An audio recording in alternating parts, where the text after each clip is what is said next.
Alright, finally, we're over to Unreal Engine, where all the things come together here. We're back in, familiar territory here, the Artisan Bay, I like to call it. I'd probably give it a better name, but, I can always think of that later. It's not super important to the plot. So you're now seeing like a bunch of like additional things being plopped in here, a bunch of extra props, like these little boats in here, trees, you can see the trains are already, in here. The lighting that was in Blender is also being brought in here. And basically what you see in Blender is what you're seeing on Unreal Engine, which is nice. I guess I can give it a little tour here, why not? A little virtual tour. Try to like figure out like what might be in here. This is supposed to be an artisan, so anything like, I don't know, I guess recreational, I suppose, would be the idea. And also this little postal office, because with the whole like delivering packages thing, I had to put that somewhere. And in fact, there's actually, I think I paused in the middle of the animation here. So you can kind of see, what this building kind of looks like. There's like a lower air, there's up air, there's like desks, things along the shelf. These two having a discussion, we'll check on that later. And for the most part, basically starting to like decorate things a bit more, having like little grass assets in here that have like, a little like wind animation. There's this building right here. There's proper doors in here now. There's also this building here. This is supposed to be like, I guess my idea of like, if they have portals, they can easily have like other dragons can like visit, hang out with each other. So I'm for like, this like potion shop, maybe a magnet crafter's elder is running it, so kind of figure out play around with that idea. And for the most part, nothing too different from what you saw in Blender already. And I'm only really modeling and flesh out things, stuff that you're only gonna see on camera, right? So you're gonna see stuff behind the scenes, as it were. That's why you call it that. There's things like this, or like I think I was like experimenting like with like create like these stairs using geometry and like I think like curve modifier, even though I don't think I really finished it or tweaked that much, and you don't really see this on camera that much. So I might potentially get rid of that or just leave it there. I mean, maybe I'll leave it there. It's not harming anything. So I'm gonna show you the control rig stuff I was talking about earlier in a moment, but before that, I'm gonna also point out something that you might potentially run into if you try to do something like this right off the bat, because things look pretty vibrant, very colorful in here, but it's not like that by default, because there's something known as a Tonemapper. So if I were to look for something known as a post-process volume, which I put in here, it's one of the many actors Unreal likes to call it, or objects you can put in here. This basically just tweaks how things look. It's like a post-processing thing. That's literally why it's called that. In here, I'm going to search for something known as tone, and specifically tone curve mount. And what the Tonemapper is usually used for, because Unreal Engine is meant for like more fancier graphics. This is technically Unreal Engine 5 I'm using, but you can make it look however you want, really. This Tonemapper usually is for like cases for like, maybe you're in a dark environment, so it's hard to see, so it tries to mimic the idea of like your eyes adjusting to the darkness so things get brighter. Though essentially what's actually happening is that, there's like more like lighting data being stored than that can be displayed on screen, so the Tonemapper tries to adjust it so it, can actually see it. But it also winds up clipping values, and in some cases, if you let it do that, you'll do things like this, where things get a little bit more muted. It's not as vibrant, and it's a little crunchy looking, for lack of a better term, right? Things like have a bit more contrast, but that's not really what you think it's doing, right? It's actually because the values are being clipped. Like bright values are actually getting, darkened, and some of the colors actually being removed, essentially, right? So it's not really a good look, and it's not representative of what I had in Blender coming to Unreal, right? It's nice to have it where, what you have in one thing gets reflected into another thing, so you don't have to like play to guess again how to make it look proper. Once I found out that this is all I need to do to, bring everything in as it's intended to be, I just made use of that, and that made me so happy. Oh, that's what I'm missing. Oh, the color's back. So if you're ever doing something like this that you're not using like, tone mapping and HDR stuff like that, use this, please. There's probably another way of like doing this, but for a quick fix, tone curve amount, this seems to get the job done, and it works great. I like it. Yeah, where am I? I'm somewhere where I'm not supposed to be. So, and I guess one other thing I want to mention as well. I don't use this too often, or at least it's not in your face, but in here as well are Vertex lights, right? And you may or not hear like a siren going by my window. I'm only making animation for like an old like Spyro game on PS1. I hope you don't mind. So anyhow, so these lights here are from someone I think called like EvilReFlex, I think. I might have not pronounced it right, so I'll have it on screen just in case. So there are some dynamic lights in here that don't come with the model from Blender, right? It's kind of being brought in afterwards. So I can like move the light around, dynamically light, light things, and it's using Vertex colors for that, and I have to like incorporate that into the materials themselves afterwards. But nice thing about how this works is that I can use as many lights as I want, and it'll kind of turn themselves on and off depending on how close you are to them, right? So I just want to show it off just a little bit. Go like, hey, it is here. It's being used, right? And like blast like this character of like light on their back, and it'll actually account for like the direction the light's coming from. And it looks a little odd because it also accounts for like, if this is like using like flat shading or smooth shading, and if I push it too far, it'll actually bleed it to the outside of the building because it's nice, but it doesn't really account for anything that's blocking the light. It'll actually bleed through walls if I push it too hard. Alright, so anyhow, I figured I'd mention that because otherwise you would never notice it. So, yeah. Okay. Now you're probably wondering what's going on here. So, long story short, the whole idea of this little plot I'm doing is I wanted things to start off with a little bit of action where Spyro's already in the middle of doing something, possibly trying to help out, like you normally see him doing, right? Might as well, be contributing in some way. But he's kind of, I guess the way I'm treating him is that he's kind of like being overconfident and kind of just punching above his weight class, I guess. And things don't grow right for him, and issue occurs. He kind of runs in here. This guy's busy with boxes, and then he sees Spyro behind him. Like, what are you doing here? Get out of here! Because there's a closed door sign going on. So that's kind of the situation that's happening here. So let's go ahead and actually look at this control rig. I've been talking about it forever, but I never got around to it. There's a lot of moving parts. Did you know this clock animates, by the way? Like I said, a lot of moving parts. So I'm gonna switch over to the other monitor. If you give me just a second. Alright, so now we're on the other monitor. So now you're gonna see some additional stuff in here. And one thing you're gonna see is, well, actually, hang on a second. I'm just gonna switch myself, because even Unreal has modes. Blender has modes. Unreal has modes as well. So I'm gonna switch over from select mode to animation modes, which will give like additional things, including this anim details thing that will show up. And what I got going on here is, well, first I have this thing down here known as sequencer. It's Unreal's main way of doing like linear animated sequences, I guess, like cutscenes and whatnot.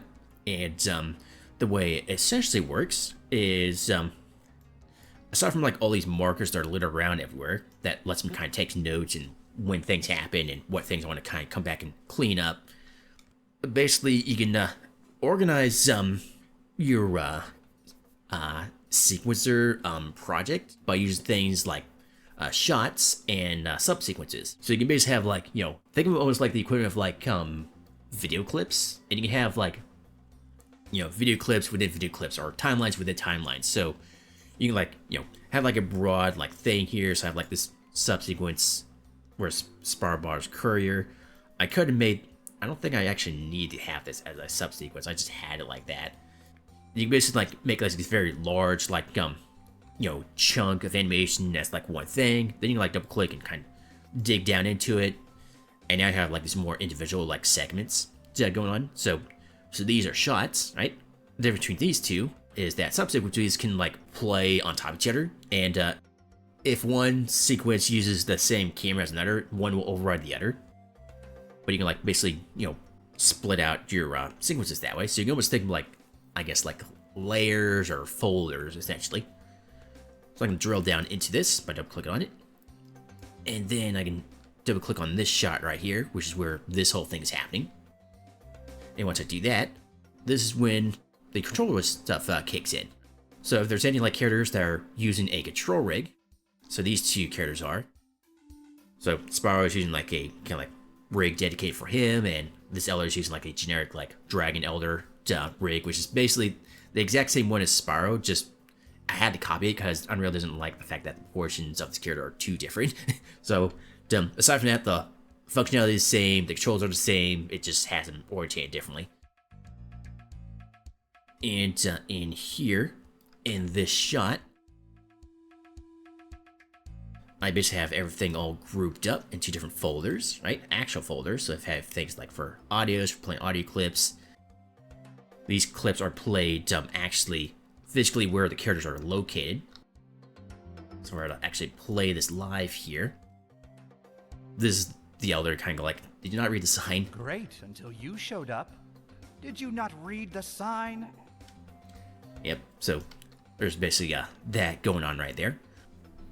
Yeah, the things look a little weird, and the sound also is a little weird as well, because it's actually because it's based in the sound direction off the editor monitor, actually. There's like this empty little actor, I think above their eye, that's this little weird circle thing right here. That's what I actually playing the audio. Same thing for Spyro, it's like above his head. This is mainly because like, it is possible for the audio source to be blocked, and it'll sound muffled and whatnot, so that's why they're placed a little bit above their head, and wherever the head is, it'll kind of fall along with it, so that's nice. So anyhow, I'm gonna minimize that and open up cameras. Well, if you guess what these are. So I have like 2 cameras going on at any given time, maybe because you need at least 2 in order to do camera cuts. So like, if I were to actually click, let me see if I can get it working in this view right here. It won't let me, so let me go and do it here instead.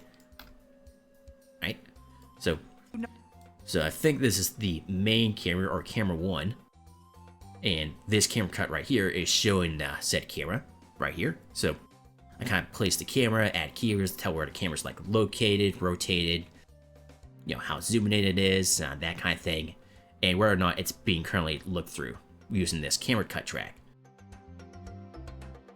I can look at the other camera, but it's probably not gonna look very pretty. Some weird things happen off camera. But now the moment you've finally been waiting for, the thing I kept harping on and not messing with, I just showed you so far, the control rig stuff. So, the control rig is not super fancy. It's actually similar to what I did in Blender, where it's kind of mixed between like rotation-based controls. I can like take characters like Wing, for example, and it works very similar to how I showed you in Blender, right? So I can like take like their wings, move it around. Control rig has like some extra stuff, like, you know, this little like physics thing you can do, so it like lazily follows the actual controls and kind of does this like fake like physics thing. I think it's called like spring interpolate. I can do things like grab like neck and head controls right here, kind of move those around. I can hit E to like switch between different modes here, like I can rotate based on how I'm looking at it in like a circle, or I can hit it again to rotate more like a sphere and kind of free ball it, I like to call it, or track ball it, which looks very silly, but it's flexible and lets me do what I might want to do with this character. And here, I'm also making use of other features like Spline IK, for example, to have like independent movement of like the hips and chest. So yeah, I can move this separately, so I'll like move it and stretch it, which I don't use too often for this character, but they can. I can make him move like Mr. Fantastic or something, I guess. Make it a little bit more rubbery. More useful for Spyro, like if he's walking on all fours, the hip and chests for like quadrupeds tend to move a little different. Like they kind of like, you know, move up and down separately, they rotate separately. I'm also using regular IK for the exact same thing, for like having his hand like placed on like the box there.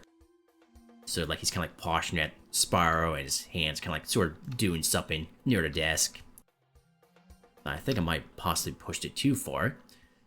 Because one thing you want to avoid with IK is something known as IK popping, right? Where like the character's arm just goes completely stiff and just pops and locks up like that.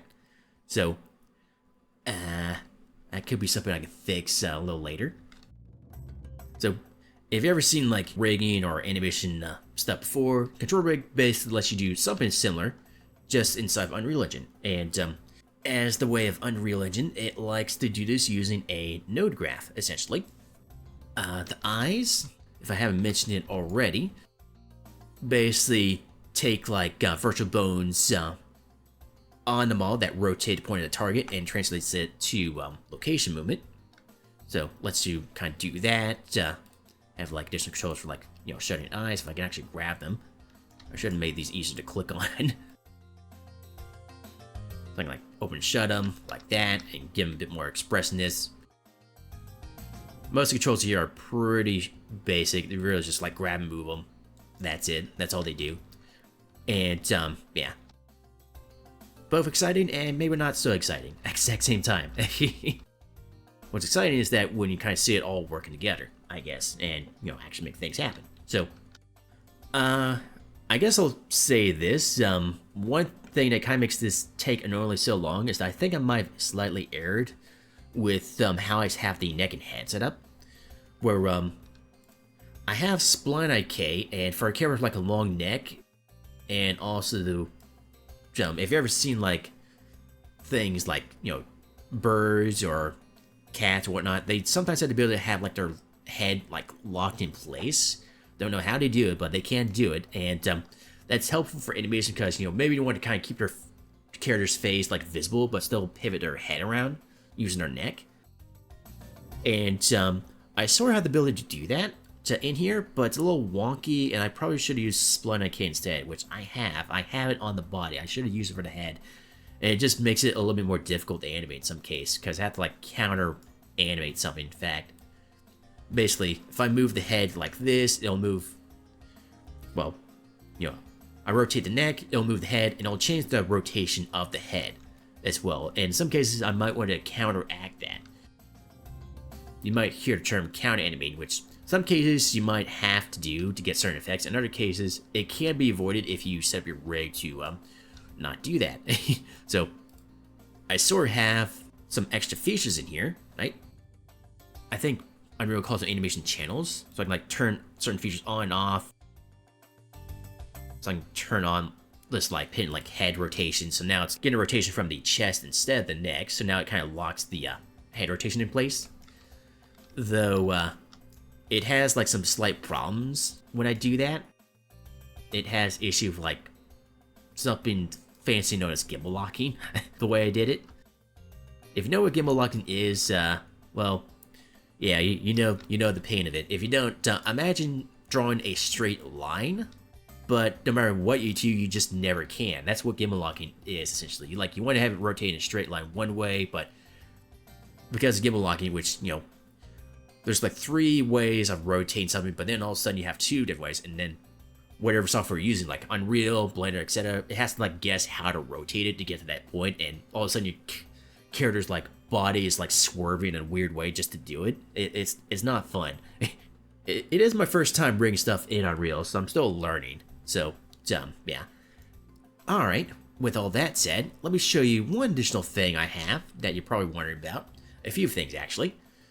One, there's this pose library tool over here. This is something that comes with Unreal, where you can just create different poses and then just like recall them. So if I want to like grab like their brow right here and have them like do like an angry brow, I can like have it recall that, and slide around, and what was that? That's basically what that's there for. I can like do a furrow, do like a sad expression, or the best sad expression that this like low poly brow model can make. I think I can hit the T key in here. That'll hide the controls for a moment while still showing the model, kinda. So that's what this is for. And to make that process easier, I also have this little custom tool over here, known as a editor utility, that you can make using blueprints. And I can basically click this little button right here. This gives a list of the currently active control rigs that are in this shot. And I can then pick from here, otherwise it doesn't know what thing to work with. So if I pick this courier rig, which I think I'm starting to call Farron now, or something, because I don't just want to keep calling him courier, that's just very generic. I can also, start selecting controls through here. So I have like mouth controls over here. Got like a jaw control, tongue control. There is a tongue in there. I have like controls that I quickly select a group of controls. Like the brows. One I'll select like controls that control the eye blinking. One I'll kind of control the look. One I'll kind of click on the wings. I can hold down shift to kind of select group controls for both wings in here. And just make my job a little bit easier, so I'm not like constantly like rotate the camera along and like hunt for the controls. I can just click them through here indirectly instead and work with this thing that I want to work with without, fuss around with it all the time. So you might have seen this before, potentially in some videos, a control picker. That's basically what this is. It'll just grab a control by name, and as soon as it finds it, it'll select it. So, alright. And I think in here as well, I also built in a mirror tool that basically just goes in like, it looks at like the base control that's selected and go like, okay, what do these two controls have in common? Which thing is it like attached to or parented to? And then just mirror it based on that automatically. Because I actually done a little bit of scripting in the past, not much, but enough because, rigging is tedious and I want to learn how like to do it easier. And I'm just kind of pulling my knowledge from that. Like I've done some like mirror matrix stuff before, like inverse matrix, put into this, flip it over, apply back on there, and there, boom, mirroring. So managed to get that working as well, because at least in this version of Unreal, there's not really a mirror tool that does this. There sort of is one on the pose tool here, but it doesn't really work that well, or at all, really. So I just made my own instead. And it gets the job done, it works. Anyhow, so control rig, a lot of stuff you can do with it. And again, you can kind of see how long this takes. There's a lot of like individual parts that are moving, a lot of different tools that helps make this job a little bit easier in some cases. Last thing I want to show you here, maybe one last thing, is the control rig graph. So let me go ahead and bring that up here. Alright, so we're back on this monitor again. So I'm going to go ahead and bring up the content drawer. Like a bunch of things running around in here. So I'm going to go to control rigs. And look in here, have like a rig for like a prop, rig for the elder, rig for like this like tarp thing. Whatever situation I can use a rig for, so I can. There's like blue thief rig in here. There's a rig for the bag over here, technically.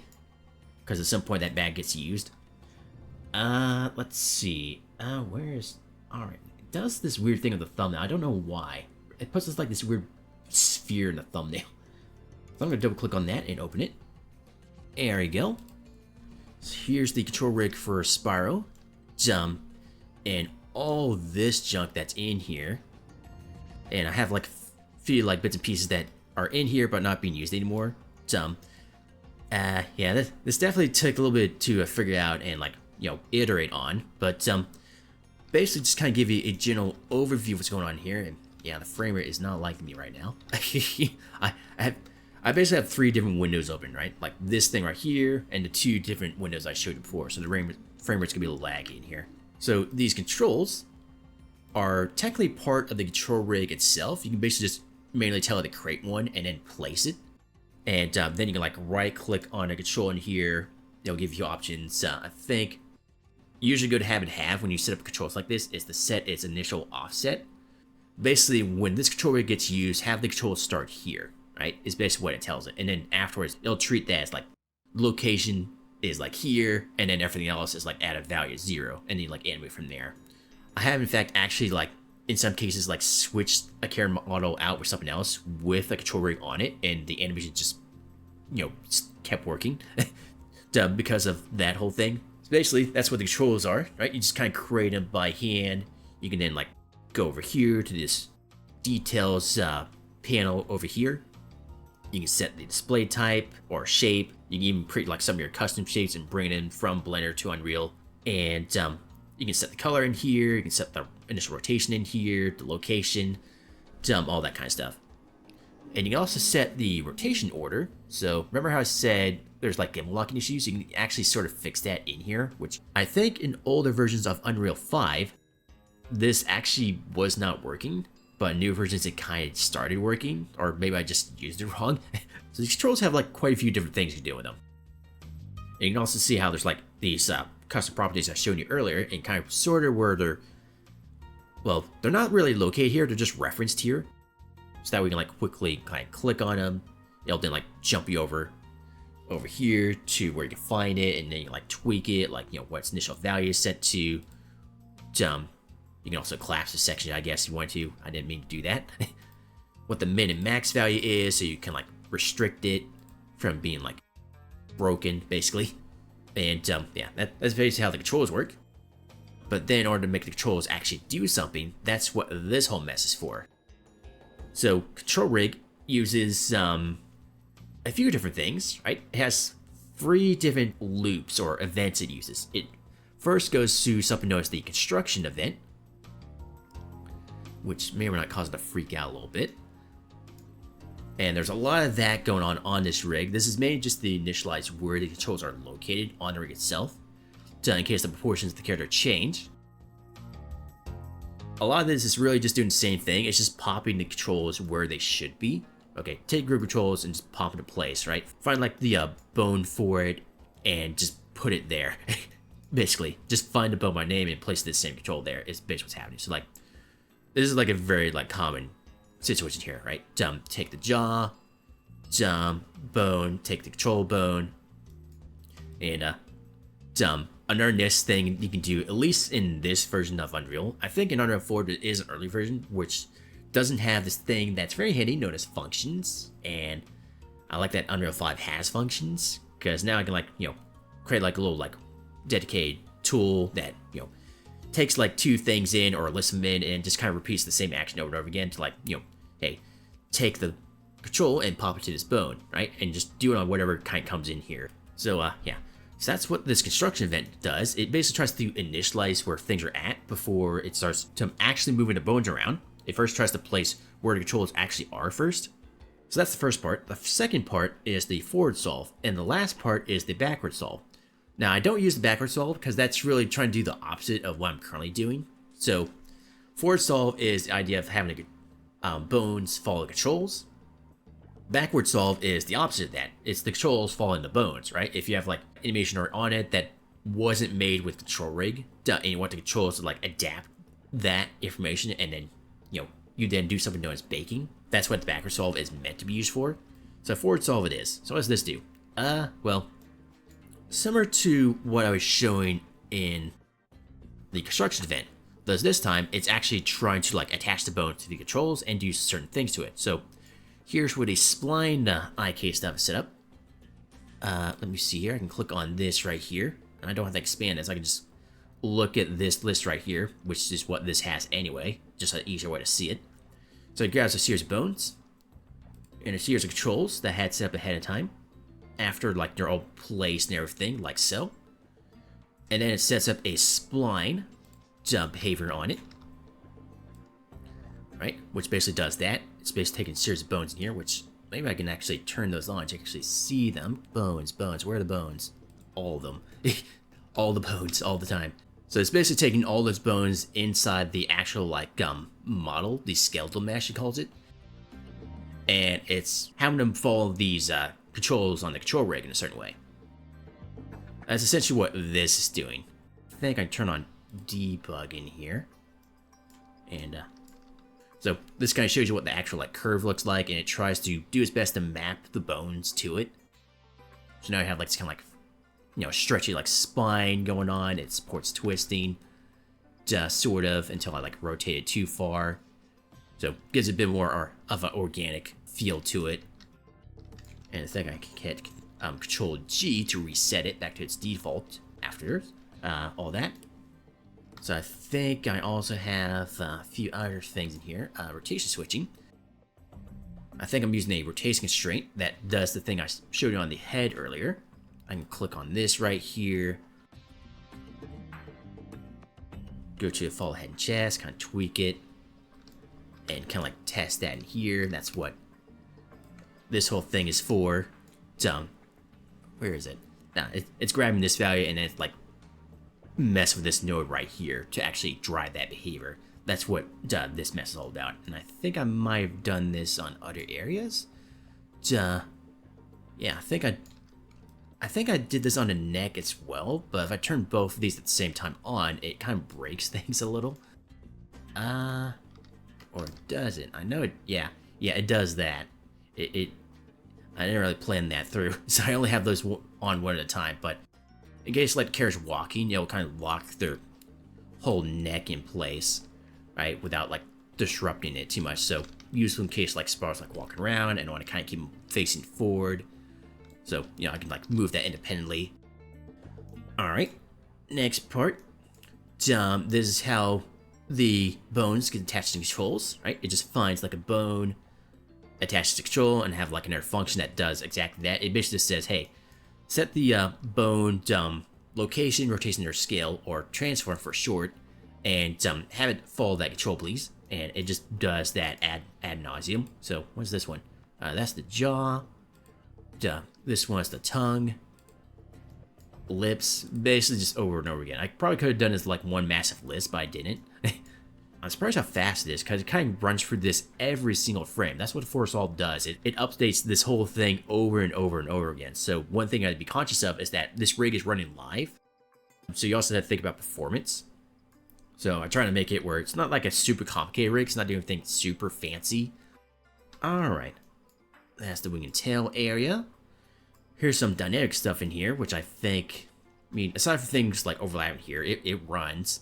I kind of started initially work with the animation before some of the stuff was added.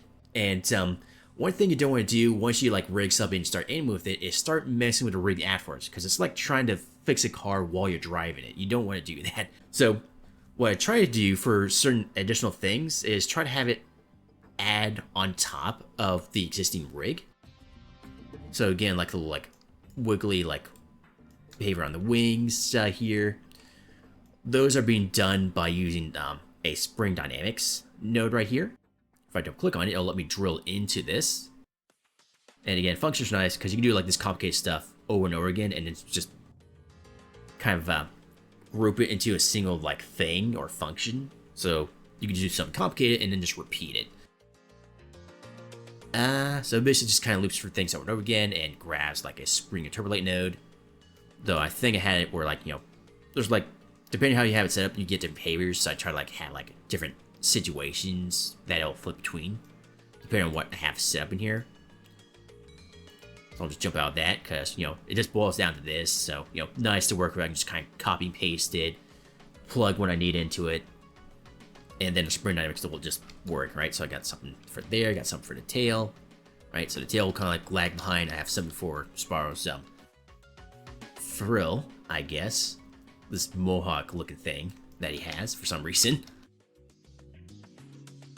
And that's basically what this does. And I also try to add a little bit of a wind effect as well. That works on top of that. So I can just turn this on using this head noise slider.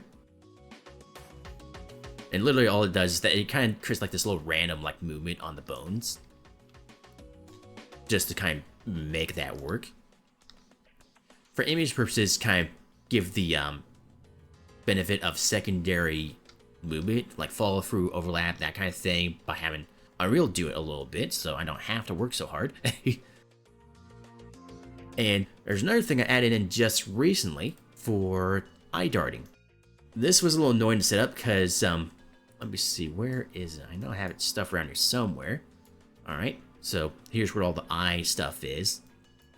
I probably made this more complicated than it needed to be. It's a learning experience, it's fine. As long as it works, I can always come back and noodle around with it later, if I ever want to do this kind of thing again.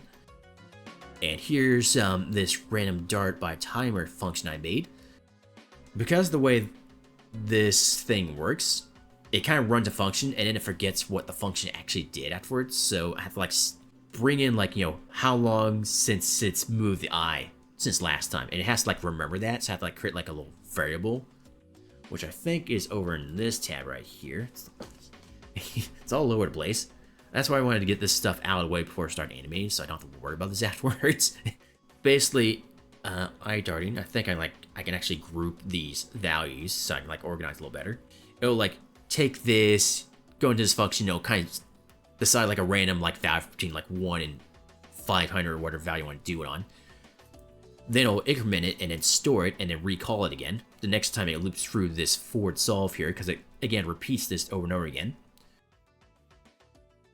And all this really does is that it just kind of goes in. Every once in a while, it just moves the eyeball around, which I'm going to turn on right now, because another thing I try to do is, again, try to keep this efficient as possible. It won't run this part of the code until it actually is allowed to. So it's kind of checking like, hey, is this eye dart weight down here, which is on this control right here, because that's the most sensible place to put it. Is it set higher than 0? If it's not, then this code actually will just get skipped over. It actually won't run. But when I do need it, I can turn this part on and it'll actually start operating like that, pretty much, which looks a little weird, like, you know, now it's moving. So yeah, I can like fine tune like how far it moves. I can also adjust like the timer, just like how often it moves it. So as far as like, you know, getting more worried or agitated, I guess that's like one way I can actually make this work. This again is like a procedural effect to, you know, make things a little easier, so I don't have to do this by hand. But also is random. It's unpredictable in this situation, so I kind of have to be careful like how I use it. So I'm gonna tone that down a little bit so it doesn't move as much, and maybe, I don't know, do that. So now this is only me tweaking it in here. This is not the default values or the values it's gotta work with. This is just, again, for testing it in here. All right, let's see. I think I had like this thing right here. I think I showed this earlier. This is what it used to do, but it was like way more jittery and not at all convincing. So that's what it does now. Yeah, a lot of things happening on this control rig. Hope you appreciate it. Even the animation itself may be a little rough around the edges. There's still a lot of effort that goes into it, right?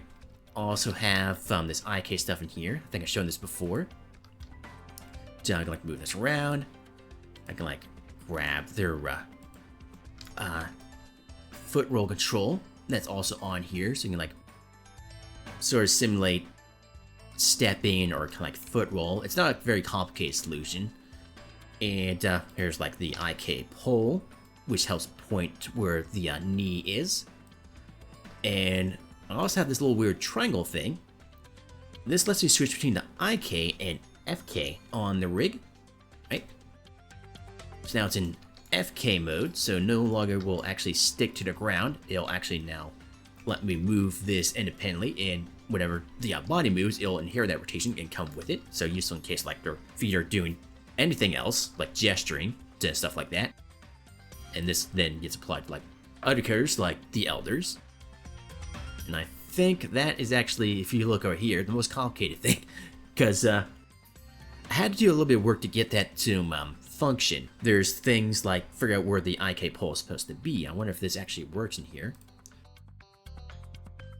As is, hang on, if you'll actually let me click on it. Yep, there you go.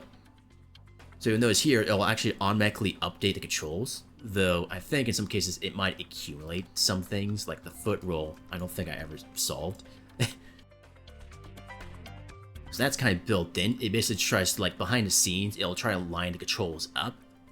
So if the IK controls are active, the FK controls will, like, try to match the orientation of the bones behind the scenes. And then as soon as I do this right here, it's essentially trying to automatically set keys on the controls right before it starts blending from one control to the next. This is a little different from what I've seen online, where they just have like a checkbox instead for this, where this one is more just like your traditional like blend between IK and FK. And it has this like little extra function in here. It tries to do all of this annoying stuff. So you see this function getting attached bone controls. I think I have your typical like 3 bone chain IK, FK, and blend bone chain setup. Let's see here. Where is it? This thing. This thing was sneaky. I didn't know this thing existed, and it's, at least to my knowledge, it's barely documented. This basically actually tells Unreal to set a key or update the controls depending on a certain event. So this is what causes that, right? This is where the IK, FK snapping magic actually happens. It's basically like, hey, is this value being changed? Is it not like 0 to 1 anymore? If that's the case, then just set the opposite controls to that, and then just leave it there.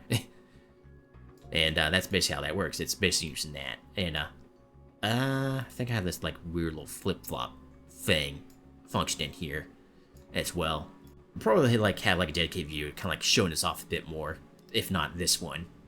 Kind of give you a better idea how this works. This basically show like, hey, is this value different from this value on the previous frame? If so, something changed, right? And then just kind of send out a pulse. So when you break it down, it's not that complicated. It just seems complicated, right? There's just a lot of moving parts, and it's done via this node graph kind of way, because it allows you to kind of like break it down to like sections and kind of work at it piece by piece to get something working. So, and might potentially release this rig at some point if I'm allowed to.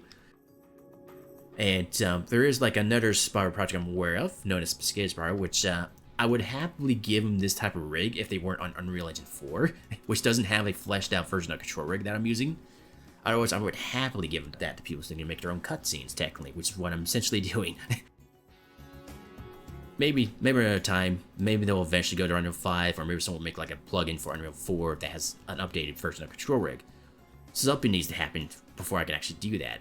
So, until then, yeah, the animation's complicated, making the models is complicated, and there's a lot of like little problems I'm basically having to like work through and solve. And then once I got like most of the prep work done out of the way, then I actually start animating it, and every once in a while kind of come back around, like tweak things, update things, enough to get the job done.